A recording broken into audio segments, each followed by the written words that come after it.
Welcome back to another explainer. Today, we're unpacking a really powerful first-person confession from a 67-year-old man named Tadashi Sano. Living alone on a pension, Tadashi thought he was doing everything right. But his everyday diet, stuff most of us eat all the time, quietly dragged him right to the brink of dialysis. We're going to break down exactly what happened, the hidden dangers lurking in incredibly common foods, and what you can learn from his story to protect your own health. It all starts with this chilling reality. Your kidneys are essentially silent organs. Unlike a bad back or a twisted ankle, they don't scream out in pain when they're struggling. You can literally lose 50% of your kidney function and wake up feeling totally fine. That complete lack of pain creates a massive false sense of security, which is exactly why Tadashi thought he was completely healthy.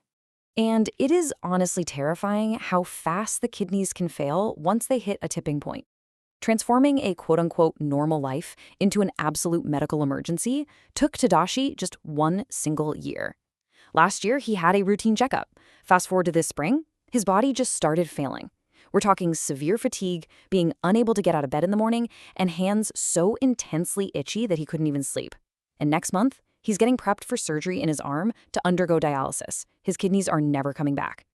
So how does this happen? Let's break down Tadashi's daily routine, starting with Section 1, breakfast, the calcium illusion and the hidden dangers in morning toast. Tadashi actually thought he was doing his bones a massive favor by melting a single slice of processed cheese on his morning toast. You know the drill, you get older, you worry about brittle bones, and cheese equals calcium, right? Well, just one slice of processed cheese packs over 140 milligrams of phosphorus. To put that into perspective, natural cheeses like Camembert only have about 50 milligrams, and cream cheese has around 30. So right out of the gate, Tadashi was unknowingly slamming his body with huge amounts of phosphorus every single morning.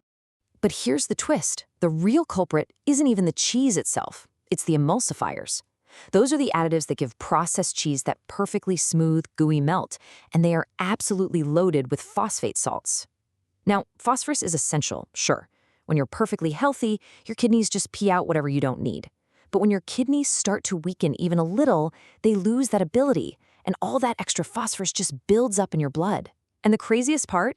Food companies don't even have to list the exact amount of phosphorus on the nutrition label. They just hide it under the word emulsifiers.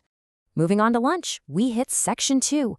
It's the cheap and easy trap, and we're looking at the true cost of a daily cup noodle. Living alone, Tadashi relied heavily on a cheap, reliable staple, the classic cup noodle. Add hot water, wait 3 minutes, boom, no dishes. And to make sure absolutely nothing went to waste, he always drank every last drop of that savory, salty broth. Well, that broth triggers a devastating biological chain reaction. See, your kidneys are basically made up of these tiny, hyperdelicate, yarn-like blood vessel meshes that act as filters. When you dump massive amounts of salt into your system, your blood pressure spikes. And that high pressure acts like a power washer, literally blasting those delicate filters apart. The mesh widens, vital proteins start leaking out, and your kidney function just plummets. Then, because they're damaged, they work even less efficiently, causing more pressure, and you're stuck in a vicious downward spiral. Just draining the soup from one single cup noodle puts you dangerously close to your absolute maximum daily salt limits. We're aiming for under 7.5 grams for men and 6.5 for women, but the average Japanese diet already blows past 10 grams daily. Tadashi was basically maxing out his whole day's salt allowance in a 3-minute lunch. And remember, instant noodles also rely heavily on those phosphate salts we talked about earlier, so he's stacking even more processed phosphorus right on top of his morning cheese toast. Which brings us to dinner, Section 3, the supposedly healthy fish paste, unmasking shikuwa and ham. By dinner time, Tadashi opted for processed fish pastes like chikuwa and kamaboko. He figured, hey, fish protein is way better than red meat. But his doctors laid out a truly terrifying distinction. The phosphorus naturally found in real, unprocessed fish or meat, your body only absorbs about 20 to 60% of it. But the synthetic, inorganic phosphorus additives they pump into processed fish paste, your body absorbs over 90% of it. Because the absorption rate is so insanely high, it hits those already struggling kidneys like an absolute freight train. And what makes this so incredibly frustrating is that you can't avoid what you can't even see. Phosphate salts used to make these fish pastes are legally classified as processing aids, which means they don't even have to show up on the ingredients list. Plus, even processed meats like ham can pack over 100 milligrams of phosphorus in just 2 or 3 little slices. So Tadashi tried to balance this by eating more traditional Japanese dinners. Think grilled salted fish, miso soup, pickled veggies, thinking that was the safer route. But actually, that completely backfired because he was unknowingly drowning his kidneys in huge, hidden amounts of traditional sodium. And we can't forget about drinks. Section 4 covers the liquid sugar burden hidden inside yogurt drinks and vegetable juices. Tadashi actually made a point to avoid sodas and colas.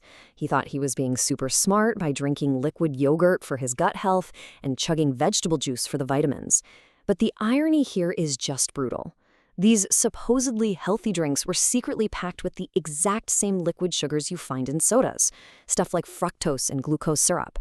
In fact, an 8-year study found that heavy drinkers of sweet juices had a 60% higher risk of developing kidney disease compared to those who avoided them. Tadashi thought he was dodging a bullet by skipping the soda, but he was getting hit by the exact same sugars wearing a healthy disguise. And because liquid calories completely bypass that feeling of fullness, I mean, you don't chew them, they don't sit heavy in your stomach, you have absolutely no idea how much energy you're actually taking in.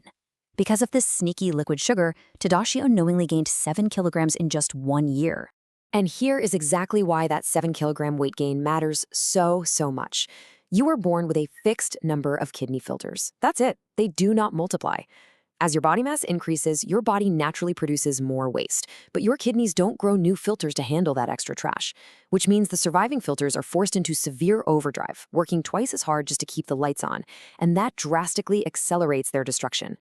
But food wasn't his only problem. Section 5 is the non-food threat, diving into the everyday painkiller risk. His doctors specifically called out one item sitting in almost everyone's medicine cabinet right now: common painkillers containing loxoprofen or ibuprofen.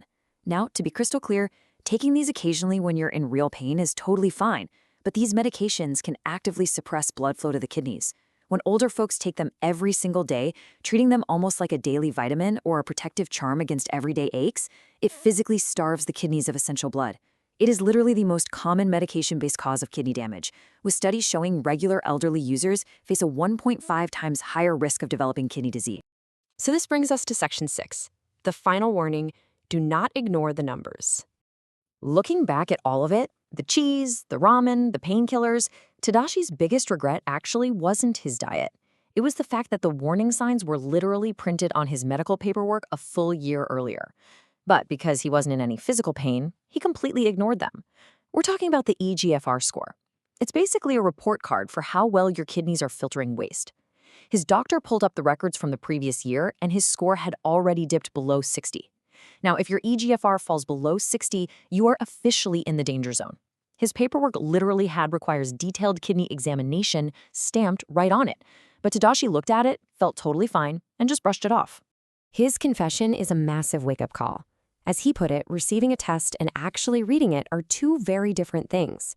Over 70% of kidney diseases are caught through routine health checkups, not physical symptoms. By the time you actually feel the damage, it is way too late.